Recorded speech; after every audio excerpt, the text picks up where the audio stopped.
ஓம் சாய்ராம். என் அன்பு குழந்தையே, நாளைக்கு இந்த 2 விஷயம் உனக்கு நடக்கப் போகிறது. உன் சாயப்பா சொல்வதை கேட்டு சந்தோஷமாக மகிழ்ச்சியாக தூங்கு என் செல்லமே.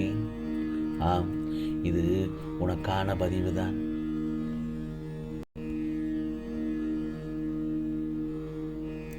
உன்னை சுற்றி உள்ளவர்களில் யாரெல்லாம் உன்னிடத்தில் சுயநலத்தோடு இருக்கிறார்கள்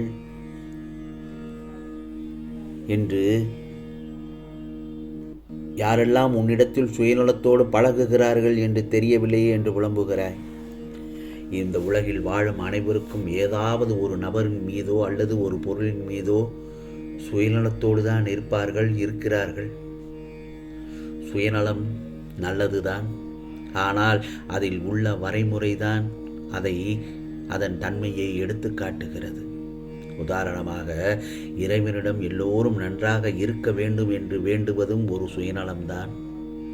ஆனால் அதில் உலக நன்மை அடங்கியுள்ளது. அதுவே என் குடும்பம் மட்டும் நன்றாக இருக்க வேண்டும் என்று இறைவனிடம் பிரார்த்தனை செய்வது 2வது வகையான சுயநலம். நான் மட்டும் நன்றாக இருக்க வேண்டும், வேறு யாரும் என்னை விட முன்னேற்றம் அடைந்துவிடக்கூடாது என்று நினைப்பதுதான் உண்மையான சுயநலம். அது மிக மிக பெரிய தவறு என் செல்லமே. இவர்கள்தான் சுயநலம் கொண்ட தீங்கு விளைவிக்கும் எண்ணம் கொண்டவர்கள் ஆவார்கள்.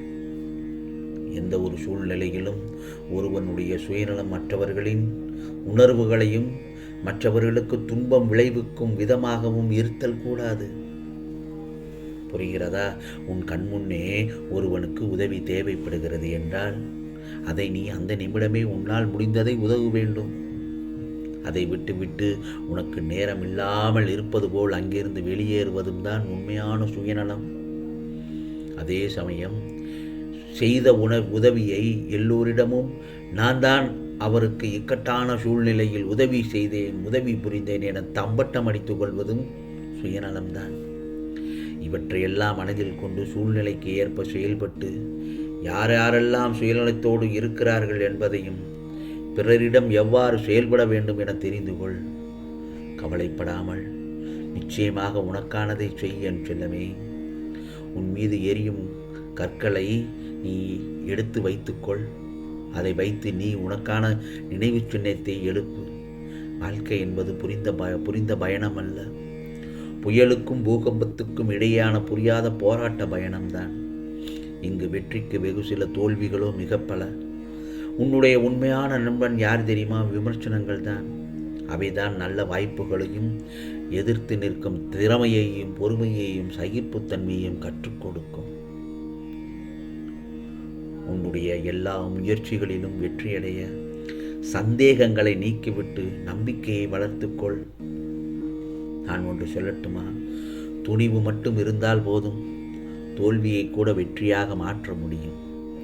துணிவு மட்டும் இருந்தால் போதும், தோல்வியை கூட வெற்றியாக மாற்ற முடியும். நம்முடைய வாழ்க்கையில் நம்பிக்கை, தன்னம்பிக்கை முக்கியம் செல்லமே. நம்மால் முடியும் என்று மனம் தளராமல் முயற்சி செய்து கொண்டே இரு. இந்த உலகத்தில் அனைத்தையும் சாதித்து விடலாம். நீ எவ்வளவு வேலையாக இருந்தாலும் ஒவ்வொரு மணி நேரத்திற்குள்ளும் ஒரு நிமிடம் அமைதிக்கான சில நேர்மறையான எண்ணங்களை உருவாக்கு. உன் மனதை குறைந்த மற்றும் அவசியமான எண்ணங்களில் ஈடுபடுத்து. அது தங்களது மனதினை மெதுவாக்குகிறது. இதனால் அடுத்த 59 நிமிடங்களில் நீ சுறுசுறுப்பாக இருப்பதை உணரலாம். ஒரு நிமிடம் அமைதியாக இருக்கச் சொல்கிறேன்.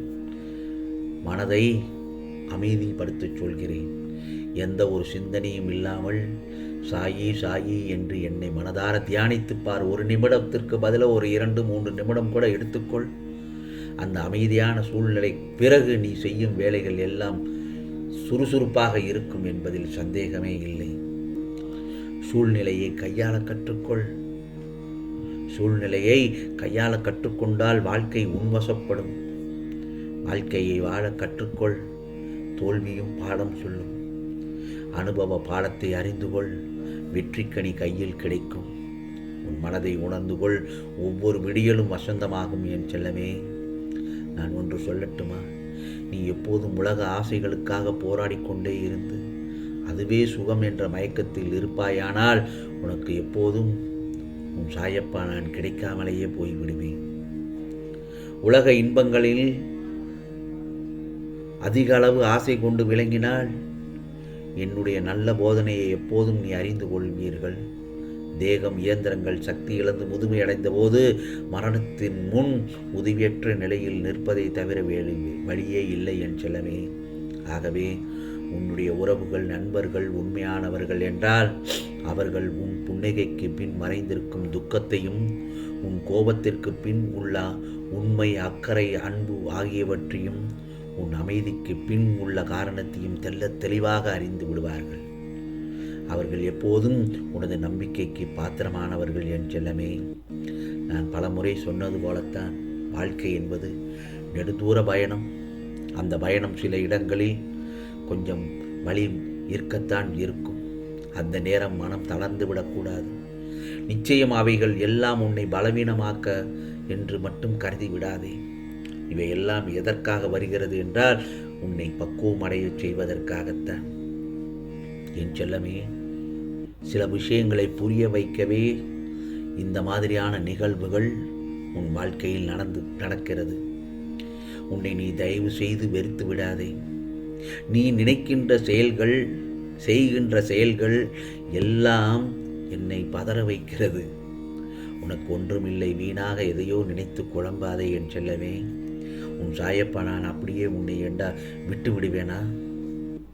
உன்னிடத்தில் எப்பொழுதும் நான் உன் சாயப்பா இருப்பேன். சில காலம் நீ எடுத்த வைக்கும் அடிகளே உன்னை எதிர்மறை பாதைக்கு மாற்றிவிட்டு இருக்கும். ஆனால் உன் இப்போதைய காலம் இருக்கிறதல்லவா, உனக்கான பொற்காலம்தான். ஆம், உன்னை விட்டு விலகி போன நேர்மறை பாதையில் எல்லாம் உன்னை தேடி வந்துவிட்டது. சில தடங்கள் உன்னை மன அழுத்தத்தில் ஏற்படுத்த செய்யும். ஆனால் அவற்றால் உன்னை எதுவும் செய்ய முடியாது. ஏனென்றால் என் பார்வையில், என் கையில், என் மடியில் இருந்தும் வளரும் துவாரகமாயின் செல்ல குழந்தை நீ. அதை முதலில் ஞாபகத்தில் வைத்துக்கொள். உனக்குள் தைரியம் என்ற வார்த்தை இரத்த ஓட்டத்தில் இருக்கிறது என்பதையும் நினைவில் கொண்டு நடமாடு என் செல்லமே. நிச்சயமாக உனக்கானதெல்லாம் நல்லது நடக்கத்தான் போகிறது. ஆம், நாளைய பொழுது நல்ல பொழுதாக உனக்கு விடிய காத்திருக்கிறது என் செல்லமே. நிச்சயமாக உனக்கானதெல்லாம் நல்லதே நடக்கும், நல்லதே நடக்கும். ஓம் சாயிராம், ஓம் சாயிராம். ராம்ஜி அருள் கிடைக்கட்டும்.